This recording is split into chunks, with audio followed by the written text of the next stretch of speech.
Direktorat Narkotika Bareskrim Polri akan menyampaikan keberhasilannya pengungkapan kasus. Dan pada kesempatan sore hari ini mungkin agak berbeda dengan hari-hari biasanya, karena mulai hari ini untuk kegiatan konvensi PS itu dari Polri mengikut sertakan juru bahasa isyarat, ya. Jadi dengan harapan apa? Dengan kita ada juru bicara isyarat, jadi masyarakat yang mempunyai kekurangan pendengaran itu bisa mendapatkan informasi ya seperti yang masyarakat lainnya gitu. Jadi tidak ada diskriminasi, jadi semuanya bisa mendapatkan informasi yang kita berikan gitu. Jadi makanya sore hari ini kita akan menyampaikan konferensi pers yang sementara saya didampingi oleh Direktur Narkotika Bareskrim Polri ya, dan dengan Karopenmas gitu. Jadi yang ingin kami sampaikan adalah keberhasilan pengungkapan kasus ya tindak pidana narkotika jenis sabu, ekstasi, dan H5 ya. Ini jaringan internasional Malaysia ke Indonesia dan sebaliknya. Ini kita bekerja sama dengan Direktorat Bea dan Cukai ya. Jadi kepolisian tidak sendirian, tapi kita bersama-sama dengan Bea dan Cukai di dalam melakukan penyelidikan, dalam melakukan penangkapan ya. Ini semua adalah buah daripada sinergitas ya, antara Polri ya, dengan Bea dan Cukai itu. Ini adalah berawal dari informasi masyarakat ya, bahwa adanya peredaran narkotika di daerah Batam ya, di Kepri. Jadi informasi itu masuk bahwa ada di daerah Batam ya, di daerah ya dekat-dekat Nagoya sana itu lakukan ya untuk transaksi narkotika di sana. Kemudian dari tim Bareskrim Polri ya, tim narkotika dari Subdit 4 ya, Subdit 4 dan dengan jajaran Bea dan Cukai itu langsung kemudian melakukan suatu penyelidikan tentang adanya laporan informasi tersebut.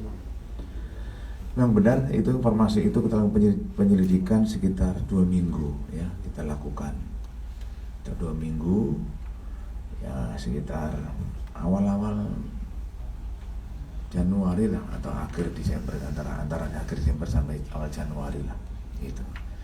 Agar kita bisa mendapatkan ya target yang akan kita lakukan penangkapan. Sekitar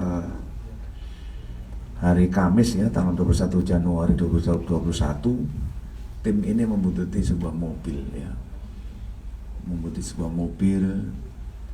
merek Daihatsu lah, warna hitam dengan nomor polisi BP 1249 AR. Ini di daerah Agas Tanjung Umalubu Baja di daerah Kota Batam. Anggota ini naik motor, 3 motor, jadi 6 orang berboncengan ya, jadi 3 motor, kemudian berhenti di suatu jalan tempat tadi sehingga melihat ada mobil yang kita curigai lewat, kita buntuti dan kita akan melakukan penangkapan karena sudah sesuai dengan informasi yang kita dapatkan. Tetapi mobil tersebut tahu kalau dibuntuti, akhirnya dia masuk ke gang-gang, kemudian juga melakukan dengan kecepatan yang tidak seperti biasanya itu. Jadi anggota semakin curiga dengan melihat itu, dan karena anggota sudah menguasai dari daerah ini jalan-jalannya, agar bisa mendapatkan dan bisa menghentikan daripada kendaraan tersebut. Kemudian setelah kendaraan tersebut dihentikan, ternyata ada 2 orang yang mengendarai, ya, yang mengendarai sama yang ada di sampingnya, yaitu tersangka atas nama SK ini ya, SK alias Sefri, kemudian tersangka NS alias Nofri. Itu mana ada si Sefri sama Nofri? Mana orangnya?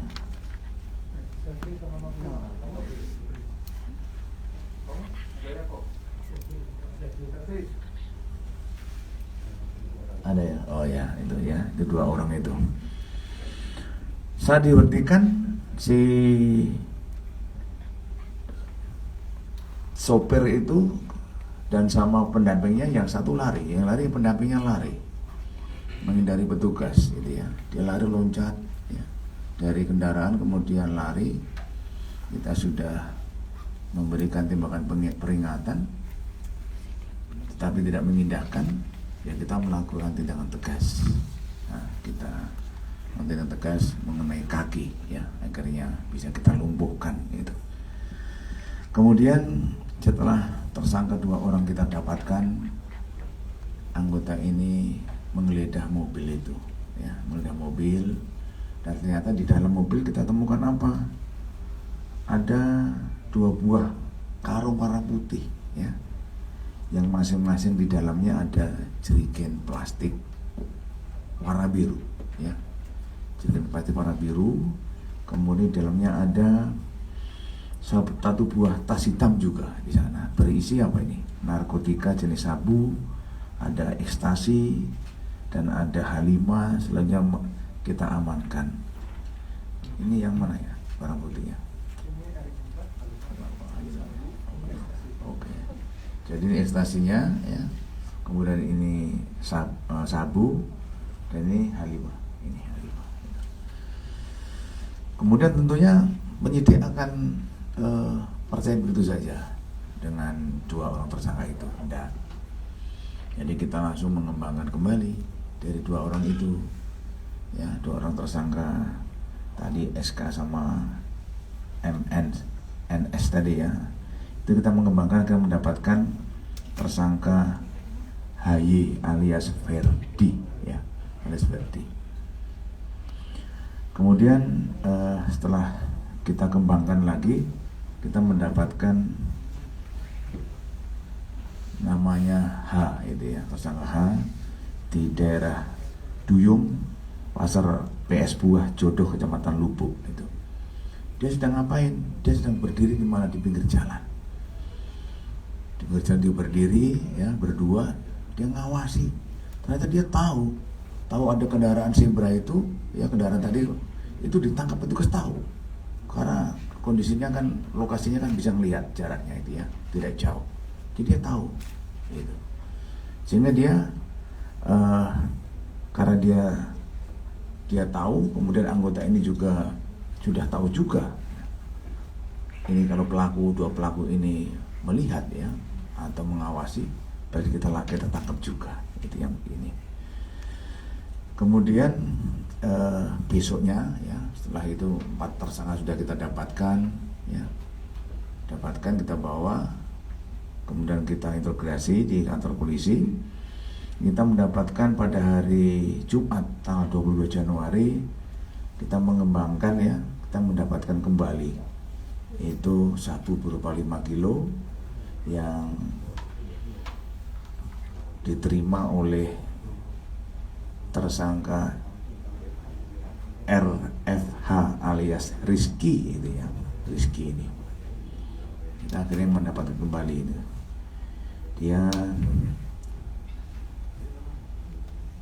Kita mendapatkan barang bukti 5 kg.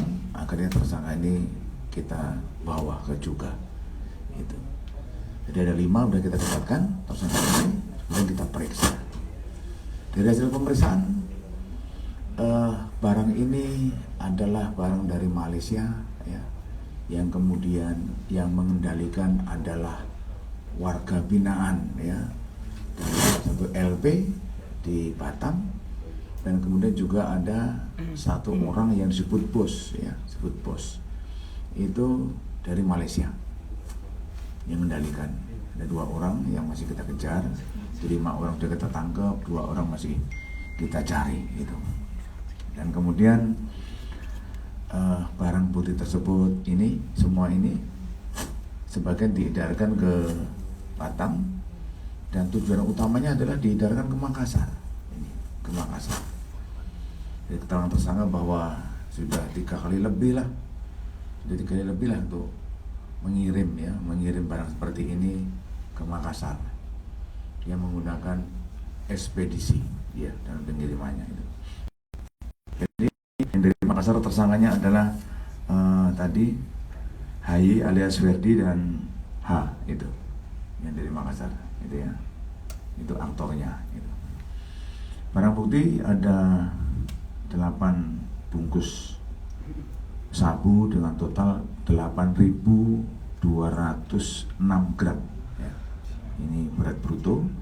Dan kemudian ada 21.000 butir ekstasi. Ini ya ekstasi. Ini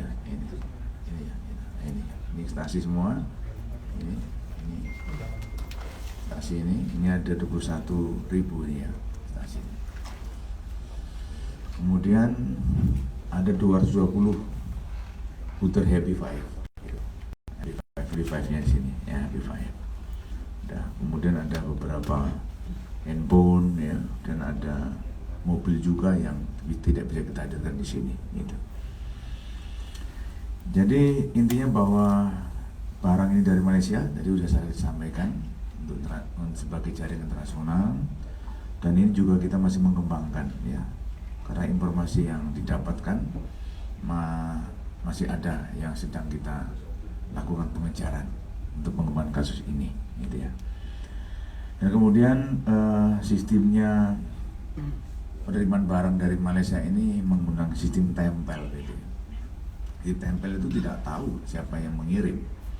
Jadi dia letakkan, dia pergi, ada orang yang ngambil gitu ya. Jadi dia tahu di situ. Ini modus-modusnya seperti itu.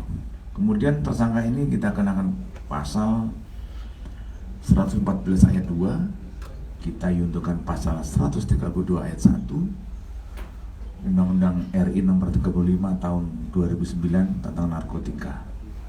Ini ancaman hukumannya mati, pidana seumur hidup, atau pidana paling singkat 6 tahun ya itu. Dan denda 1 miliar ya. 1 miliar itu. Kemudian juga kita kenakan pasal 112 ayat 2 yaitu pasal 132 ayat 1 Undang-Undang RI nomor 35 tahun 2009 tentang narkotika. Sama ancamannya hukuman mati, pidana seumur hidup, paling singkat 5 tahun dan paling lama 20 tahun penjara. Dan pidana denda minimal 800 juta dan maksimal 8 miliar rupiah.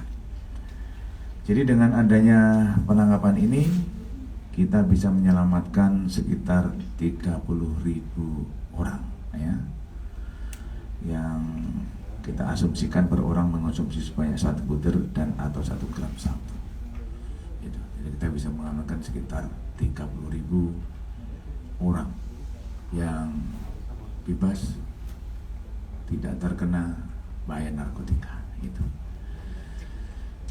teman-teman yang bisa kami sampaikan. Ada yang tanyakan? Saya kira cukup ya. Oke ya. Terkait penyebaran, izin Pak, terkait penyebarannya sendiri ketika sudah di darat ini kan tadi dari caranya tempel itu Pak ya. Itu bagaimana Pak untuk penyebaran penjualannya sendiri, apakah melalui sistem online atau gimana? Oh iya. Kalau yang ini dari keterangan yang tersangka ini diedarkan di salah satu tempat hiburan ya, ada tempat hiburan diedarkan di daerah di Kepri ya, di Kepri sana. Jadi ini sistemnya ya cash and carry, artinya bertemu diedarkan gitu. tidak melalui, sementara ini kita temukan keterangan tersangka tidak melalui online, tetapi diedarkan di salah satu tempat hiburan, yaitu di daerah Batam sana. Oke, itu ya. Ya. Pak, tadi kan disebutkan juga bahwa ada bos yang dari Malaysia. Apakah polisi juga sudah coba koordinasi dengan pihak Malaysia untuk memburu pelaku? Begitu? Ya, kita ada beberapa waktu tertentu kita ada saling komunikasi dengan PDRM Malaysia, gitu ya. Perusahaan Malaysia berkaitan dengan kerjasama tukar menukar informasi yaitu narkotika, itu kita selalu komunikasi dan ini sudah dikomunikasi. Nanti bagaimana perkembangan selanjutnya. Sekarang itu aja ya teman-teman ya. Terima kasih atas perhatiannya dan nanti update lain akan